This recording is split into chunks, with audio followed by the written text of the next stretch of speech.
أما الآن راح نتكلموا يا أستاذ وسيدات مع الكاتبة الشاعرة سليمة سعدي.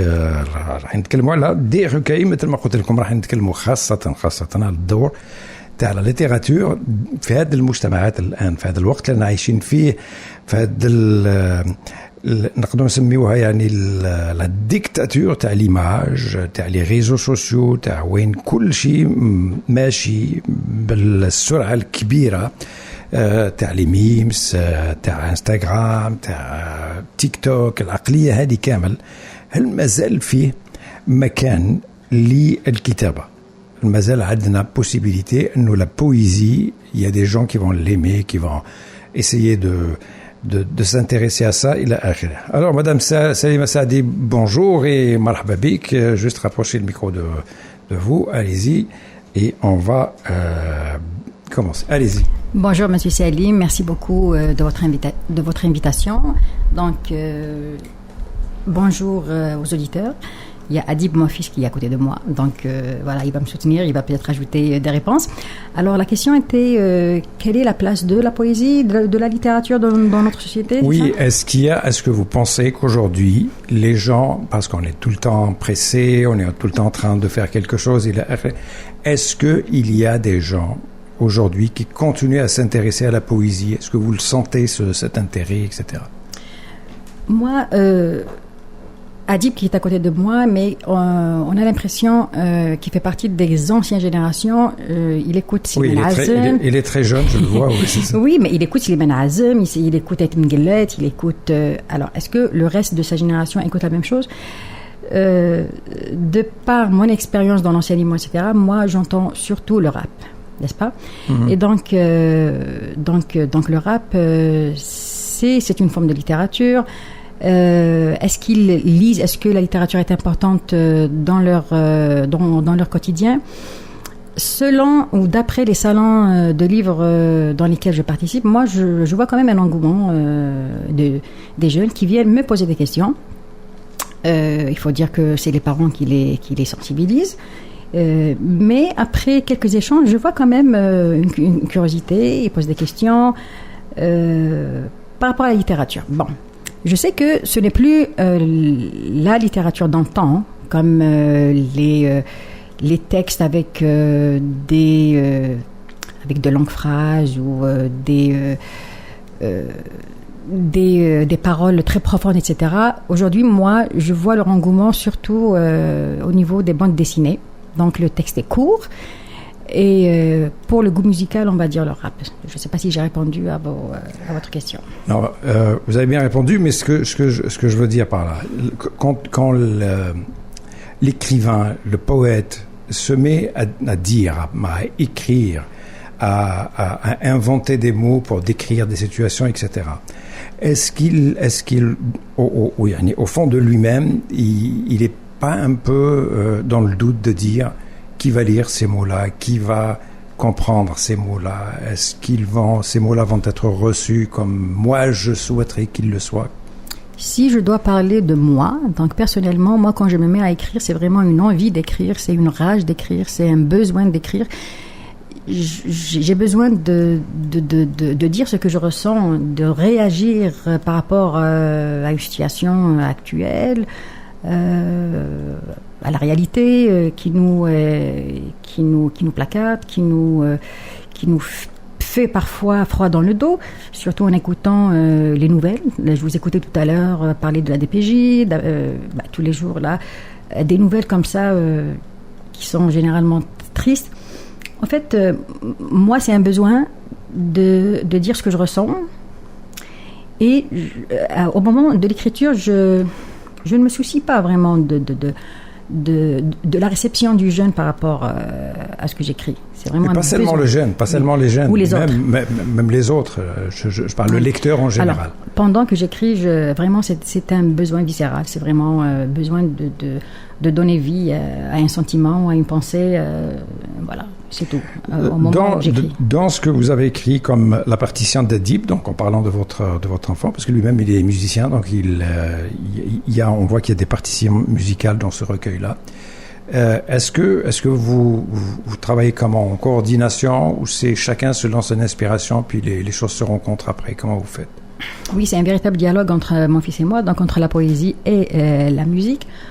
En fait, comment j'ai eu l'idée, c'est qu'il m'accompagne souvent dans la cuisine. Moi, je cuisine et lui, il s'amène avec son banjo ou bien son mandole ou sa flûte, etc. Donc, mais moi, je connais très bien mon fils. Je sais par quoi il est passé. Donc, on parle d'immigration ici, puisqu'on est sur une terre d'accueil. Il est arrivé ici à 7 ans. Et je me suis dit, pourquoi pas aller mettre des mots sur ce qu'il met en musique. Donc, je le connais très bien. Donc, est-ce qu'il y a une connexion? Oui. J'ai pensé à l'idée de traduire cela en une partition au parcours de son immigration. Et donc, comme il compose, on a juste classé ces musiques ou ces mélodies chronologiquement. Donc, ça commence par le grand voyage. Donc, depuis le premier jour, il a mis les pieds dans l'avion jusqu'à aujourd'hui. Donc, depuis qu'il avait 7 ans jusqu'à aujourd'hui, 20 ans. Donc c'est ça. Et ce qui est surprenant avec le recueil de la partition d'Adib, c'est qu'il y a beaucoup de citations de grands auteurs. Alors, on passe de Mouloud Faraoun à Hannah Arendt et tout ça, tous ces grands auteurs. Et vous les faites parler, c'est des citations que vous le tirez, mais vous faites aucun commentaire autour de ces citations-là. Les citations prennent une page, elles sont là, et puis c'est tout. Ben c'est ça, c'est un petit peu pour rappeler la liberté qu'on peut se procurer à travers la poésie. C'est libre à l'auteur de l'interpréter, de le comprendre, de l'apprécier, de l'aimer ou de ne pas l'aimer, de se poser des questions, de s'interroger. Donc oui, c'est la poésie, c'est ça. Comme ces citations-là, je fais exprès de mettre ça comme ça entre les mains du lecteur sans aller dans une directive ou dans un alignement quelconque. Donc, Alors, jusqu'à présent, on doit dire que vous avez 3 recueils. Donc, celui-là, la partition d'Adib. L'autre, c'est Les Chemins. Pardonnez-moi, je n'arrive pas à lire ça. Les Chemins d'Olivam. Ah, OK. Les Chemins d'Olivam. D'ailleurs, c'est ça votre pseudo Exactement. Sur Facebook. Et voilà. Et Chez moi, l'Algérie. Oui. Et vous présentez donc un peu, c'est des recueils ou un voyage. Moi, j'ai adoré ce lien entre votre poésie et la musique de votre enfant. Et d'ailleurs, j'aurais souhaité qu'il soit accompagné aujourd'hui de d'un instrument musical, etc. Ça ne se fait pas, mais c'est pas grave. Mais il est capable de le faire. Sur son téléphone, avec le clavier du téléphone, il peut vous jouer un morceau avec plaisir, bien sûr. Parfait. Donc, ce que moi, je veux savoir, parce qu'on n'aura pas... Bon, il faudrait juste qu'on s'arrête pour un instant et on vous revient tout de suite après. هذا الشهر خلال ليفينمون لافنير كومونس مانتونون عند هوندي جابرييل أنجو التويسون 2026 فيرسيون بريفيرد بدفع رباعي تقدروا تكريوها ابتداء من $99 في الأسبوع لمدة 60 شهر وبدون دفع مسبق، وإلا اختاروا لا تويسون هيبريد مقابل $13 إضافية فقط في الأسبوع. وأيضا الإلانترا إيسانشال 2026 تقدروا تكريوها ابتداء من $75 في الأسبوع لمدة 60 شهر وبدون دفع مسبق. وتالي ما تنساوش الكورا إيسانشال 2026 تكريوها ابتداء من $79 في الأسبوع لمدة 60 شهر وديما بدون دفع مسبق. استفيدوا من أقل نسب تمويل في السنة واغتنموا الفرصة. تفاصيل أكثر تلقاوها عند الوكيل. عماد بوجناح يستناكم عند هوندي جابرييل أنجو على 70-20 أنري بوراسا إست 543297777. جروب جابرييل لعالم السيارات.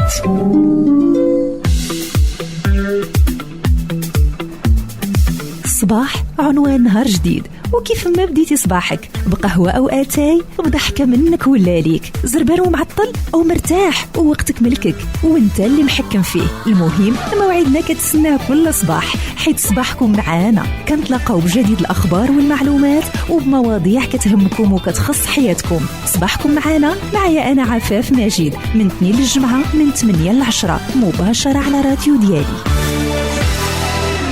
في الاستماع دائما الاذاعه راديو ديالي 106.3 اف ام ومعنا اليوم الكاتبه والشاعره سليمه سعدي. نتكلموا على ما هي قيمه الادب الليتيراتور en ce moment في هذه ليبوك اللي رانا عايشين فيها, مع خاصه مثل ما كنا نقولوا la vitesse à laquelle nous vivons, la dictature, l'emprise totale de l'image et des réseaux sociaux qui sont devenus notre creuset culturel. Aujourd'hui, tous les gens vont sur les réseaux sociaux pour chercher les informations, pour trouver les choses esthétiques qu'ils aiment, etc. Et parfois même, parce que même il y a des écrivains aujourd'hui qui sont sur les réseaux sociaux, qui essayent de ramener un peu de contenu. Alors, Madame Sadi, est-ce que vous pouvez nous lire au moins un petit passage de ce recueil? Donc, j'imagine que c'est le dernier en date, celui-là.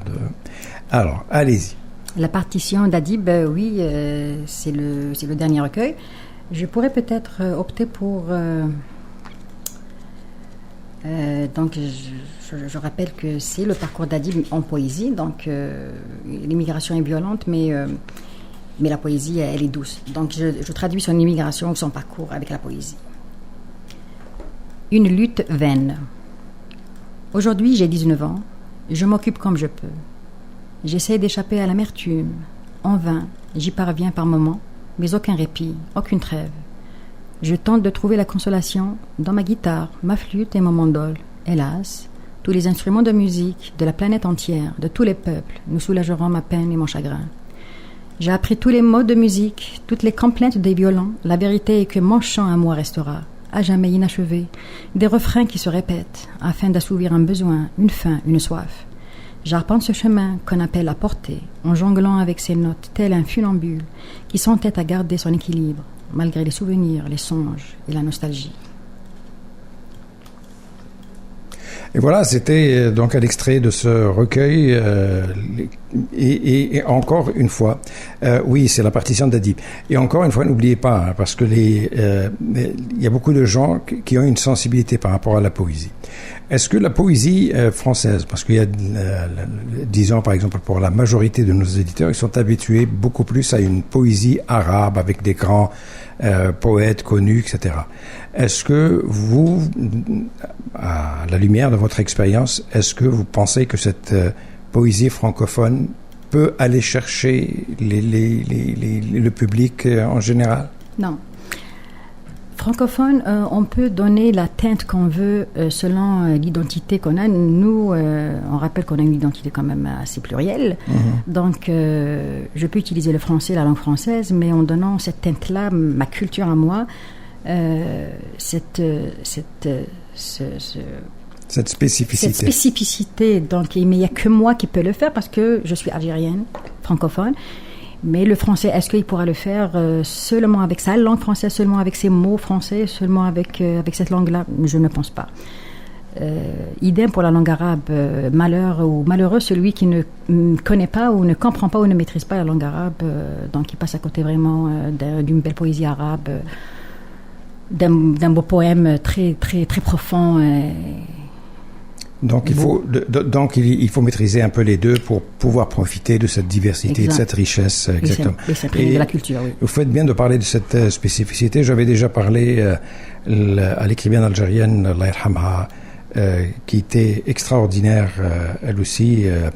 Et elle disait que les gens me disent que je suis francophone. Je parle de Assia Djbar. Elle disait que les gens disent que je suis francophone. Moi, je ne suis pas francophone, je suis francographe. C'est-à-dire qu'elle écrit en français. Elle m'a dit, moi-même, je me surprends quand je suis seul et que je pense à ma mère. Je suis en train de réfléchir en dialecte algérien, en arabe algérien. Je suis en train de lui parler en arabe algérien. Sa maman était morte à cette époque-là. Et elle dit, moi, je me surprends qu'il n'y a que la langue maternelle qui peut exprimer réellement et véritablement le sentiment.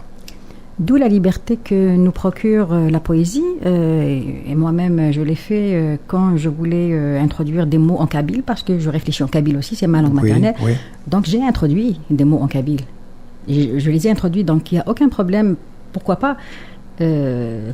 C'est une révolution, la poésie, c'est une liberté. Donc pourquoi me mettre dans un cadre restreint ou Il n'y a aucune loi qui dit non, on utilise seulement le français ou seulement l'arabe ou seulement... Je me sens bien là-dedans, dans cette liberté de, pourquoi pas, brasser toutes ces langues-là et donner quelque chose. Est-ce que ça va plaire? Encore une fois, c'est un ressenti, c'est un besoin. Puis après, ça fait ce que ça fait. Je sais qu'une fois sorti, ça ne m'appartient plus. Ben justement... Vous écrivez en français, est-ce qu'il y a des Québécois de souche qui viennent vers vous? Oui, justement, au dernier salon du livre de la diaspora, il y avait une Québécoise. Une? En mémoire, oui, ce jour-là, je pense. Oui. Une femme qui était curieuse, qui est venue, donc oui, voilà. Je ne sais pas si c'était de la curiosité ou bien on lui a dit quelque chose ou bien elle m'a croisé quelque part dans les réseaux, mais elle m'a dit littéralement, je suis venue pour vous prendre, pour vous acheter votre livre. Puis je crois qu'elle m'a entendu dans une table ronde où je me suis exprimée là-dessus, donc ça lui a donné l'envie de l'acheter. Donc pour vous, il y a quand même un intérêt. On peut dire qu'il y a de l'intérêt pour le... Oui, pour la poésie. De la part des Québécois de souche pour cette poésie francophone qui est écrite par des gens qui viennent des quatre coins du monde. Là. Alors moi j'ai parlé du dernier salon, c'était une Québécoise. Mais tous les salons, plusieurs, y compris, il y avait une Française aussi quand j'étais aux études, elle m'a acheté chez moi l'Algérie. Il n'y avait pas que elle, parce que... elle l'a offert à sa maman parce que ça lui rappelle l'Algérie. Elle a vécu un certain temps en Algérie. Donc, oui, donc je pense que ça peut... un lien affectif avec... Effectivement. Voilà. Oui, je trouve que dans tous mes recueils, il y a quelque chose qui capte et qui attire. Est-ce que les maisons d'édition s'intéressent à la littérature des gens issus de l'immigration? Je dois vous dire que je ne me suis pas encore approchée des maisons d'édition comme connues, mais ça c'est de l'auto-édition, Bouquinbec, Voix libre, etc. Mais oui, je pense que oui, elle s'intéresse. De l'auto-édition, ça veut dire c'est vous-même qui financez l'édition de vos livres. Tout à fait. C'est ça, allez-y. Mais je réfléchis de plus en plus à approcher ces maisons d'édition-là. Mais je pense que oui, les maisons d'édition d'ici s'intéressent aux littératures autres. D'ailleurs, quand je vais dans les salons du livre, dans le salon du livre de Montréal annuel en novembre, je vois des maisons d'édition qui publient des écrits d'autres pays, d'autres origines, d'autres cultures, bien sûr. Ok, je reviens à ce que je pourrais appeler le processus de création. Quand vous mettez, comme vous avez dit, cette rage d'écrire, etc., est-ce que tout ce que vous écrivez, vous dites, ça c'est bon, je vais le mettre dans le livre, dans le recueil? Non. Si je me décide pas, ou si on me force pas la main, c'est bon, vas-y, tu l'envoies, tu le sors, c'est toujours en révision. Qui va vous forcer? Peut-être mon fils, peut-être des amis. Peut-être des amis, on me dit c'est bon, c'est bien, arrête. Là, je suis jamais satisfaite. C'est comme aujourd'hui, ça sonne bien, demain quand je relis ça, non, c'est pas bon. Donc, il faut vraiment que je tranche. Autrement, ça va être vraiment toujours du renouveau, de peaufiner, corriger, retailler, voilà. Donc la création, c'est pas d'un seul jet, ça sort, voilà, l'œuvre est là, c'est parfait. Ça m'arrive que ça soit d'un seul jet. Ça arrive que ça soit vraiment d'un seul jet. C'est fini, je veux plus y toucher. C'est vraiment ça. Ça arrive, mais ça arrive. C'est pas une science exacte. Ça dépend, vraiment, ça dépend. Mais il y a des moments où le doute s'installe, puis on se remet en cause. Oui, parce qu'on relit. Voilà. D'ailleurs, à ce jour, non loin d'hier, on relisait le poème de Sidi Blabès. Toi, tu l'as pas remarqué d'Adib, mais en le citant parce qu'on est en train de préparer un reportage, une sorte de reportage. Donc, en le lisant, lui, il s'est pas rendu compte, mais j'ai ajouté un mot parce que je devais l'ajouter à ce moment-là, dans ce contexte-là, dans cette atmosphère-là, dans cette ambiance-là. Et c'est ça ce que je dis, on est libre dans la poésie. C'est écrit et c'est emprisonné dans des feuilles, dans un livre, mais c'est pas figé pour moi. Je peux encore. C'est pas un produit final, donc. Pour moi, non. C'est comme un être vivant, ça se développe. Tout à fait. D'ailleurs, dans le dernier recueil, Partition d'Adib, la dernière mélodie, j'ai laissé le lecteur libre à lui de composer le poème selon la mélodie. Oui, c'est vrai que moi, j'ai composé les poèmes en m'inspirant de sa musique, les 10, mais la 11e, je laisse libre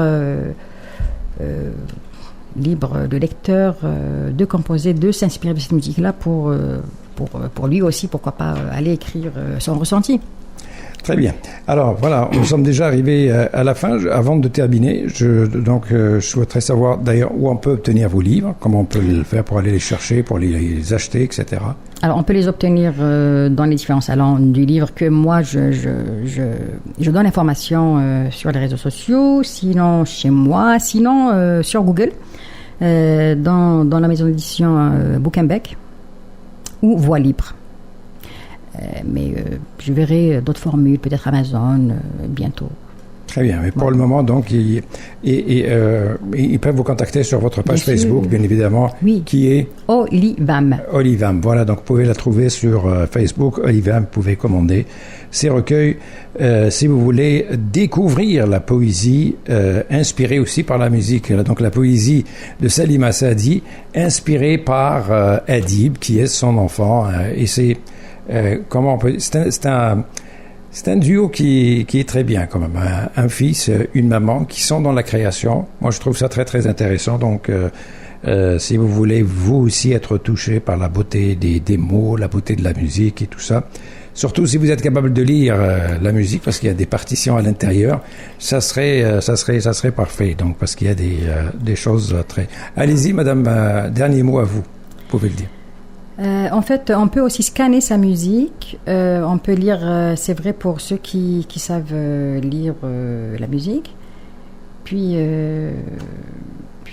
voilà, j'ai perdu mon idée. Il n'y a pas de problème. J'ai perdu mon idée. Il y a Saha, Madame Saadi, Shukran Lik, merci d'être venue aujourd'hui nous parler de vos recueils.